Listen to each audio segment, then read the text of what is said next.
మహాగణాధిపతయే నమః. ఓం గురుభ్యో నమః. ఓం శ్రీమాత్రే నమః. పరమేశ్వర స్వరూపమైనటువంటి జ్యోతిష, వాస్తు మరియు ఇతర అనేకమైనటువంటి శాస్త్రములను మనకు అందించినటువంటి మహర్షులకి నమస్కారం. హయగ్రీవ హయగ్రీవ హయగ్రీవేతి యో వదేత్ తస్య నిస్సరతే వాణి జహ్నుకన్యా ప్రవాహవత్. అరుణాం కరుణాతరంగితాక్షీం ధృతపాశాంకుశపుష్పబాణచాపాం అనిమాదిభిరావృతాం మయూకైః అహమిత్యేవ విభావయే భవానీ. శ్రీమాత్రే నమః. ప్రేక్షకులకి లలితాంబిక అమ్మవారి యొక్క అనుగ్రహం పరిపూర్ణంగా కలగాలని కోరుకుంటూ, మనకి 2025 సంవత్సరం జనవరి నుంచి డిసెంబర్ వరకు ఉన్నటువంటి గ్రహస్థితి ఎలా ఉంది? సహజంగా మనం చూసుకోవాల్సింది ఉగాదికి చూసుకోవాలి, తెలుగు సంవత్సర సంబంధంగా చూసుకుంటే, ఎందుకంటే మనకి అదే ప్రామాణికం. కాకపోతే కొంతమంది అడుగుతున్నటువంటి కోరిక మేరకు చాలామంది ఏంటంటే మనకి జనవరి టు డిసెంబర్ లేదా ఫైనాన్షియల్ ఇయర్గా మార్చి నుంచి అట్లా చూసుకుంటూ ఉంటారు. కాకపోతే చాలామంది ప్లానింగ్ ఏంటంటే జనవరి నుంచి డిసెంబర్లో ప్లానింగ్ చేసుకుంటారు కొన్ని విషయాలు, ముఖ్యమైనటువంటి అంశాలు. అందుకని చాలామంది అడగడం వల్ల మనం జనవరి టు డిసెంబర్ చేస్తున్నాం. కానీ ఉగాదికి వేరుగా ఉంటుంది. అది విశ్వవసునామ సంవత్సరం ఎలా ఉండబోతుంది అనేది వేరుగా చేస్తాం. అది అయితే ఇక్కడ ఎప్పుడైనా ఒకటే గుర్తుపెట్టుకోండి, మేజర్ ప్లానెట్స్ ఏవైతే ఉన్నాయో అవే సంవత్సర ఫలితాలకు ప్రధానం. ఇక్కడ ఈ సంవత్సరం 2025 సంవత్సరంలో 4 గ్రహాలు పర్టికులర్గా మారిపోతున్నాయి. ఏమిటవి అంటే, శని భగవానుడు ఇక్కడ ఉండేటువంటి శని మార్చి 29వ తేదీకి మీనంలోకి మారిపోతాడు.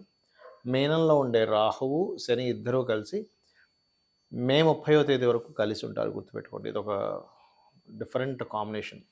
అలాగే ఇక్కడ ఉన్నటువంటి రాహువు ఇక్కడికి మే 30వ తేదీకి, ఇప్పుడు ప్రజెంట్ ఇక్కడ ఉన్నటువంటి గురువు ఈయన వక్రించున్నాడు ప్రస్తుతం, ఈయన మే 15వ తేదీకి ఇక్కడ మారిపోతాడు. ఈ యొక్క గ్రహస్థితిని అనుసరించి ద్వాదశ లగ్నాల వారికి, లగ్నం తెలియదు అనుకున్న వారు రాశి నుంచి చూసుకోవచ్చు ఎటువంటి ఫలితాలు జరగనున్నాయి, ఏ విషయాల పట్ల జాగ్రత్తగా ఉండాలి. జ్యోతిషశాస్త్రం అంటే ఏదో భయపెట్టేదో భయపడేదో కాదు, ప్లానింగ్ చేసుకోవడానికి మీకు మార్గాన్ని చూపించేది. కాబట్టి ఈ యొక్క ఫలితాలు చెప్తుంది నేనప్పటికీ కూడా చెప్పిస్తుంది సాక్షాత్ లలిత అమ్మవారిగా భావిస్తూ ఒక్కొక్క లగ్నం గురించి మనం తెలుసుకుందాం. వృషభ లగ్నము, వృషభ రాశి. వృషభం వారి కనుక చూసుకుంటే, మీకు ప్రస్తుతం గురువు రాశిలో ఉన్నాడు. ఎప్పుడైతే గురువు రాశిలో సంచరిస్తున్నాడో, ఇది లాభాధిపతి రాశిలో సంచరిస్తున్నాడు. ఎప్పటి వరకు? మే 15వ తేదీ వరకు. మే 15వ తేదీ తర్వాత 2లోకి వెళ్తాడు. 2లోకి వెళ్ళినటువంటి గురువు ఎటువంటి ఫలితాలు ఇస్తాడు అంటే, ఖచ్చితంగా వ్యాపారాల్లో 100% మే 15వ తేదీ నుంచి లాభాలు పెరుగుతాయి.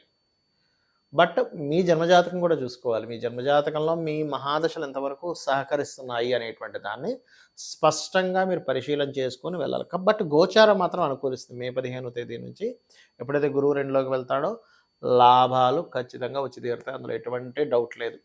రైట్. అయితే అందులో కూడా ఎటువంటి లాభాలు అంటే, అందరూ చాలామంది ఏం చేస్తారంటే, లాభాలు వస్తాయన్నారు నేను వెళ్ళిపోయి షేర్ మార్కెట్లోకి వెళ్ళిపోయి డబ్బులు పెట్టేస్తా అంటారు.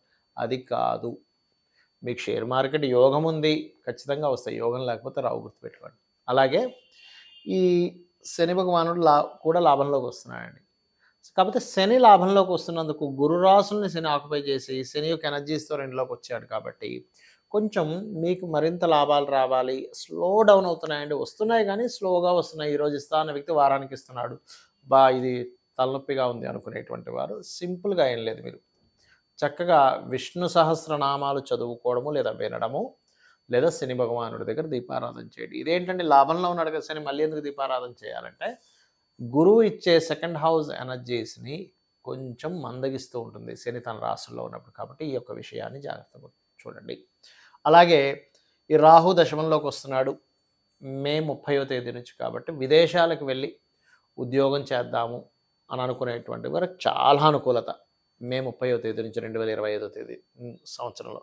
కాకపోతే కేతువు 4లోకి మారక ముందే మీరు ఏదైనా ప్రాపర్టీ తీసుకోవాలనుకుంటే, కేతువు మారే ముందే తీసేసుకోండి. మే 30కి ఎప్పుడైతే కేతువు 4లోకి వస్తాడో, తీసుకునే ప్రాపర్టీ విషయంలో ఏదో ఒక గవర్నమెంట్ ఇష్యూస్ అదనో ఇదనో అవుతూ ఉంటుంది. అదేవిధంగా విద్యార్థులు ఏదైనా కోర్సెస్ చేయాలనుకున్నా కూడా మే 30 లోపలే చేయండి. అలాగే మీకు పంచమంలో కేతువు మే 30 వరకు ఉంటున్నాడు. కాబట్టి మీకు ఏమవుతుందంటే, కొంత ఫ్రెండ్స్ విషయంలోని, షేర్ మార్కెట్ విషయంలోని, లవ్ అఫైర్స్ విషయంలోని కొంత తెలియని చిన్న డిస్ప్యూట్స్, డిస్టర్బెన్సెస్ వస్తుంటాయి. అదేవిధంగా మే 30 వరకు కూడా మీరు 2025 మే 30 వరకు గణపతిని ఆరాధిస్తూ ఉండండి. ఎటువంటి తొందరపాటు నిర్ణయాలు తీసుకోకండి. ఎందుకంటే పంచమంలో కేతువు ఎప్పుడు కూడా తొందరపాటు నిర్ణయాలు తీసుకొని తప్పిద దారిలోకి వెళ్తూ ఉంటారు. ఒక్కోసారి అదే నిర్ణయాలు మ్యాజికల్ ప్లానెట్ అంటారు. కొన్ని అద్భుతాలు కూడా జరుగుతాయి. కానీ చాలా జాగ్రత్తగా ఉండండి. ఇక మీరు చేయవలసినటువంటి దేవతా ఆరాధన గణపతిని, విష్ణువుని ఎంత ఆరాధిస్తే అంత బావుంటుంది. దేశకాల సంబంధంగా కలిగేటువంటివి ఎటువంటివి ఉంటాయి సర్వసాధారణంగా ఈ యొక్క గ్రహాలు మారినప్పుడు అంటే, మనము గత వీడియోలో చెప్పుకున్నాం ఒక 1.5 ఇయర్ బ్యాకే. ఏంటంటే శని ఒక్కొక్క రాసుల్లో ఉన్నప్పుడు ఒక్కొక్క రెవల్యూషన్ తీసుకొస్తాడు. బిజినెస్ పరంగా చాలా మార్పులు తీసుకొస్తాడు అని. శని మనకి కుంభంలో వచ్చే ముందే మనం కుంభంలోకి వస్తున్నప్పుడే చెప్పుకున్నాం. టెక్నాలజీ వైజ్‌గా, బిజినెస్ వైజ్‌గా చాలా మార్పులు తీసుకొస్తాడు అని. అదే మనకి 30 సంవత్సరాల క్రితం చూసుకుంటే గనక కంప్యూటర్ అనే దాన్ని పెంచుకుంటూ వచ్చాడు 30 ఏళ్ల నుంచి. ఇప్పుడు శని ఇక్కడికి వచ్చేసరికి ఏమైంది? ఏఐ అనేటువంటిది ఇచ్చాడు. మీనంలోకి వెళ్ళినప్పుడు ఏమవుతుందంటే సర్వసాధారణంగా అక్కడ ఫైనాన్షియల్ రిలేటెడ్ సంబంధించిన విషయంలో అనేకమైనటువంటి మార్పులొస్తాయి. ఫైనాన్స్ వాడే విధానంలో కొన్ని కట్టడులు, కొన్ని ధర్మ సంబంధం కొన్ని కట్టడులు ఏర్పడతాయి. ఒకటి. రెండవదేంటంటే ప్రతి ఒక్కరూ కూడా ఉపాసన చేయవలసిన పరిస్థితి వస్తుంది. అంటే ఏదైనా ఒక దీక్షలాగా కానివ్వండి, ప్రతి ఒక్కరు కూడా ఒక అనుష్ఠానం తీసుకోవాల్సిన పరిస్థితి ఉంది. ఎందుకంటే ఇక్కడి నుంచి శని ఇక్కడి నుంచి మీనంలోకి, మేషంలోకి వెళ్ళినప్పుడు మనం గతంలో చెప్పుకున్నాము ఒకసారి. ఏంటంటే మేష శని సంచరించేటప్పుడు 6.5 సంవత్సరాలు దాదాపుగా మీరు గమనించండి. ఇక్కడ ఏఐ ఎప్పుడైతే వస్తుందో మనకి సొసైటీలో కూడా చాలా మార్పులు వస్తున్నాయి. ఎవరికి వారు సొంతంగా ఏదైనా చేసుకోవాల్సిన పరిస్థితి రాబోతుంది అని మనం 1.5 ఇయర్ బ్యాక్ ప్రిడిక్ట్ చేసాం. అన్ని ఉద్యోగాల మీద ఆధారపడి ఉండకండి. ఉద్యోగం మీద ఉన్నప్పటికీ సైడ్ ఒకటి చేస్తూ ఉండండి. అది చాలా ముఖ్యమైనటువంటిదని. సో ఇది ఏ రకంగా అయితే ఎవరికి వారు సొంతంగా చేసుకోవాలో, ఎందుకంటే న్యాచురల్ మేషంలోకి ఎప్పుడైతే శని సంచారం జరుగుతుందో, సో న్యాచురల్ 10th లార్డ్ వచ్చేసి లగ్నం మీద అంటే మేషం మీద ప్రభావం చూపిస్తుంది. అంటే ఓన్లీ వర్క్నే నమ్ముకుంటే చాలా ప్రమాదం ఇక్కడ. ఇదేదో మిమ్మల్ని భయపెట్టడానికి కాదు, మిమ్మల్ని ముందుగా హెచ్చరిస్తూ మీరు బాగుపడాలని చెప్తున్నటువంటి అంశం. అలాగే ఇక్కడ ఇంకోటి ఏంటంటే ఓన్గా ఏదైనా చేసుకోవాలి. శని నీచబడుతున్నప్పుడు మనం ఉద్యోగాల మీద ఆధారపడకూడదు. సొంతంగా ఏదైనా ఒక చిన్న కర్మాగారం, చిన్నగా మనం ఓన్గా ఏదైనా సేల్ చేయగలమా ఆన్లైన్లో, లేకపోతే ఇంకేదైనా చేయగలమా అనేటువంటి దాంట్లోకి వెళ్ళాలి. దీంతో పాటు ఇక్కడ మనకి చూడండి కొన్ని బ్లాక్ మ్యాజిక్స్ అని ఇట్లాంటివన్నీ పెరుగుతూ ఉన్నాయి.